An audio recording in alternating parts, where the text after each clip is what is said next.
बिस्मिल्लाहिर्रहमानिर्रहीम। नमाज में 7 अमाल ऐसे हैं कि इनमें से किसी एक को भी भूले से या जानबूझ के तर्क कर दिया जाए तो नमाज ही अदा नहीं होगी और इनकी तलाफ़ी बज़रिए सजदा सहाफ़ मुमकिन नहीं, बल्कि नमाज दोबारा पढ़नी होगी। इन्हें फ़राइज़ नमाज कहा जाता है, जो कि दर्ज झेल हैं। इन 7 फ़राइज़ को वक्त के अंदर कामिल तौर पर अदा करने की बिना पर नमाज की फ़र्ज़ियत अदा हो जाएगी। इनमें सबसे पहला है तकबीर तहरीमा।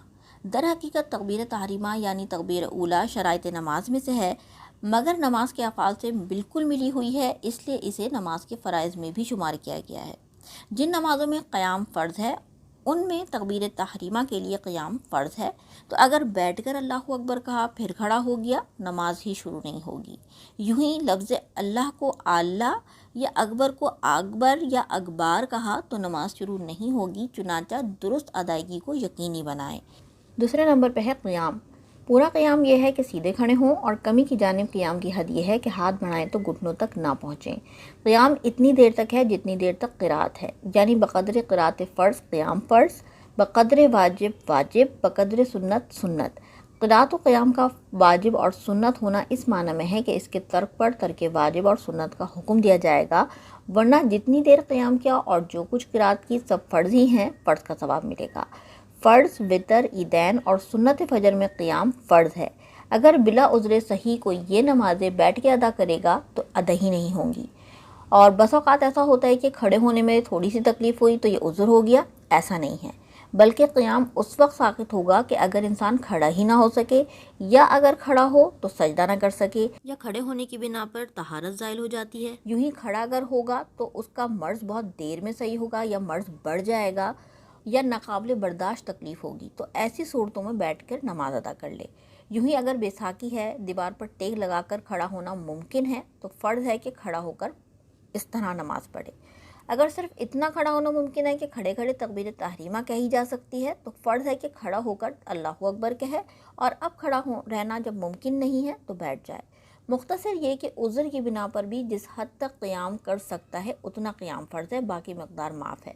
बाज़ लोग मामूली सी तकलीफ़ या ज़ख़म की वजह से फ़र्ज़ नमाज़ें बैठ के पढ़ते हैं, तो वो इस हुक्म शरीय पे ज़रा गौर फरमा लें, क्योंकि इस तरह नमाज नहीं होगी। अलबत्ता नवाफिल बैठ के भी पढ़े जा सकते हैं, अगरचे खड़े होने पे कुदरत हो, लेकिन खड़े होकर पढ़ना अफजल है। तीसरे नंबर पे है क़िराअत। क़िराअत इसका नाम है कि तमाम हुरूफ मखारिज से अदा किए जाएँ कि हर हर्फ दूसरे से सही तौर पर मुमताज़ हो जाए। आहिस्ता पढ़ने में ये भी ज़रूरी है कि ख़ुद सुन लें। अगर हुरूफ तो सही अदा किए मगर इतने आहिस्ता कि खुद ही ना सुने और कोई रुकावट मसलन शोर-गुल और ऊंचा सुनने का मर्ज़ भी नहीं है, तो नमाज नहीं होगी। अगरचे खुद सुनना ज़रूरी है, मगर ये भी ख्याल रहे कि सिर्री यानी आहिस्ता क़िराअत वाली नमाज़ों में क़िराअत की आवाज़ दूसरों तक ना पहुँचे। अब हम आते हैं उस मिक़दार की जानिब कि कितनी मिक़दार में पढ़ने से फ़र्ज़ अदा हो जाएगा। तो मुतलकन एक आयत पढ़ना फ़र्ज़ की 2 रकतों में, और वितर, सुनन और नवाफिल की हर रकत में इमाम और मुनफरिद यानी तन्हा पढ़ने वाले पर फ़र्ज़ है। छोटी आयत जिसमें 2 या 2 से ज़्यादा कलिमात हों पढ़ लिए तो फ़र्ज़ अदा हो जाएगा, और अगर एक ही हर्फ वाली आयत पढ़ी जैसे नून क़ाफ, तो इसके पढ़ने से फ़र्ज़ अदा नहीं होगा, अगरचे बार बार यानी तकरार भी करें तो फ़र्ज़ अदा नहीं होगा। यूं ही सूरतों के शुरू में बिस्मिल्लाह मुकम्मल एक आयत है, लेकिन फ़कत इसे पढ़ लेने से फ़र्ज़ियत अदा नहीं होगी। ये बात जहन में रहे कि एक आयत पढ़ने से फ़र्ज़ तो अदा हो जाएगा, लेकिन वाजिब क़िराअत के लिए मुकम्मल सूरह फ़ातिहा और उसके बाद सूरत मिलाना, यानी एक छोटी सूरत या 3 छोटी आयत, या एक आयत जो 3 छोटी आयत के बराबर हो, फ़र्ज़ की पहली 2 रकात, सुनन, नवाफिल और वितर की हर रकात में पढ़ना वाजिब है। चौथा फ़र्ज़ है रुकू, यानी इतना झुकना कि हाथ बढ़ाएं तो घुटनों तक पहुंच जाएं। ये रुकू का अदना दर्जा है, और पूरा ये है कि पीठ सीधी बिछा दें। ख़वातीन रुकू में थोड़ा झुकें, यानी इतना कि घुटनों पर हाथ रख दें, ज़ोर ना दें और घुटनों को ना पकड़ें, और उंगलियां मिली हुई और पाँव झुके हुए रखें। मर्दों की तरह खूब सीधे नहीं करने। पाँचवा फ़र्ज़ है सुजूद, यानी हर रकात में 2 बार सजदे करना फ़र्ज़ है। नबी करीम सल्लल्लाहु अलैहि वसल्लम ने इरशाद फरमाया कि मुझे हुक्म हुआ कि 7 हड्डियों पर सजदा करूं: चेहरा, दोनों हाथ, दोनों घुटने, दोनों पंजे, और ये हुक्म हुआ कि कपड़े और बाल ना समेटूं, और सजदे में पेशानी जमना ज़रूरी है, یعنی جمنے کا معنی یہ ہے کہ زمین کی سختی محسوس ہو. اگر کسی نے اس طرح سجدہ کیا کہ پیشانی ہی نہیں جمی تو سجدہ ادا نہیں ہوگا. جیسے گھاس یا نرم اور دبیز کارپیٹ وغیرہ پر سجدہ کیا تو اگر پیشانی جم گئی یعنی اتنی دبی کہ اب دبانے سے نہ دبے تو سجدہ ادا ہو جائے گا ورنہ نہیں. یوں ہی اس بات کا بھی خیال رکھیں کہ ناک کی ہڈی اگر نہیں دبی تو نماز مکروہ تحریمی واجب الاعادہ ہے. چنانچہ وہ افراد جو فقط سجدہ کرتے ہوئے ناک کی نوک لگا دیتے ہیں اس طرح سجدہ ادا نہیں ہوگا. یوں ہی بعض حضرات حالت سجدہ میں اپنے پنجوں کو زمین سے اونچا رکھتے ہیں، ایسی صورت میں بھی سجدہ ادا نہیں ہوگا.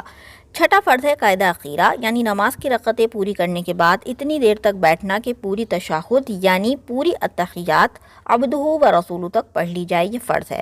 یہاں اس بات کو ذہن میں رکھیے کہ التحیات پڑھنا واجب اور اتنی مقدار جس میں یہ مکمل پڑھ لی جائے بیٹھنا فرض ہے. ساتواں فرض ہے خروج بسنعہ، یعنی اپنے عمل کے ذریعے نماز سے باہر نکلنا. قاعدہ اخیرہ کے بعد سلام یا بات چیت وغیرہ کوئی ایسا فعل ارادتاً کرنا جو نماز سے باہر کر دے فرض ہے، مگر سلام کے علاوہ کوئی دوسرا منافی نماز عمل قصداً پایا گیا تو نماز واجب الاعادہ ہوگی، اور اگر بغیر قصد و ارادے کے پایا گیا تو نماز باطل ہو جائے گی. ان دونوں مسئلوں کو مثال سے سمجھتے ہیں. پہلے کی مثال یعنی سلام کے علاوہ کوئی منافی قصداً پایا گیا، جیسے کسی شخص نے قاعدہ اخیرہ کے بعد ارادتاً گفتگو کے ذریعے خود کو نماز سے باہر کیا تو خروج بسنعہ اور دیگر فرائض مکمل ہو جانے کی بنا پر نماز کی فرضیت تو ادا ہو گئی، لیکن چونکہ لفظ سلام کہنا واجب تھا جو کہ ترک کیا ہے لہذا نماز دوبارہ پڑھے. دوسرے کی مثال یعنی جب کوئی منافی بلا قصد پایا جائے، جیسے بقدر تشہد بیٹھنے کے بعد تیمم والا پانی پہ قادر ہوا، یا نماز فجر میں آفتاب طلوع ہو گیا، یا قضا نماز پڑھ رہے تھے کہ وقت مکروہ آ گیا. تو ان سب صورتوں میں چونکہ نماز سے باہر ہونا اس کے ارادے سے نہیں پایا گیا لہذا خروج بسنعہ متحقق نہیں ہوا. جب ساتواں فرض مکمل نہیں ہے تو نماز کی فرضیت بھی ادا نہیں ہوئی، یعنی نماز سرے سے ادا ہی نہیں ہوئی. چنانچہ اس نماز کو دوبارہ پڑھے، اور جو نمازیں وقت مکروہ داخل ہونے کی وجہ سے باطل ہوئیں انہیں وقت کراہت گزرنے کے بعد ادا کیا جائے گا. ایک اہم مسئلہ ذہن میں رکھیے کہ قیام، رکوع، سجود اور قاعدہ اخیرہ میں ترتیب فرض ہے. اسے مثال سے سمجھتے ہیں. اگر کسی شخص نے رکوع سے پہلے سجدہ کر دیا تو اسے حکم ہے کہ لوٹے اور رکوع کرے اور پھر دوبارہ سجدہ کرے، کیونکہ رکوع کرنے کی وجہ سے پہلا کیا جانے والا سجدہ باطل ہو گیا. اگر اس نے دوبارہ سجدہ نہیں کیا تو نماز نہیں ہوگی، کیونکہ ان کے درمیان ترتیب قائم رکھنا فرض ہے. اللہ تعالیٰ سے دعا ہے کہ وہ ہم سب کو علم دین سیکھنے اور دوسروں تک پہنچانے کی توفیق عطا فرمائے. آمین.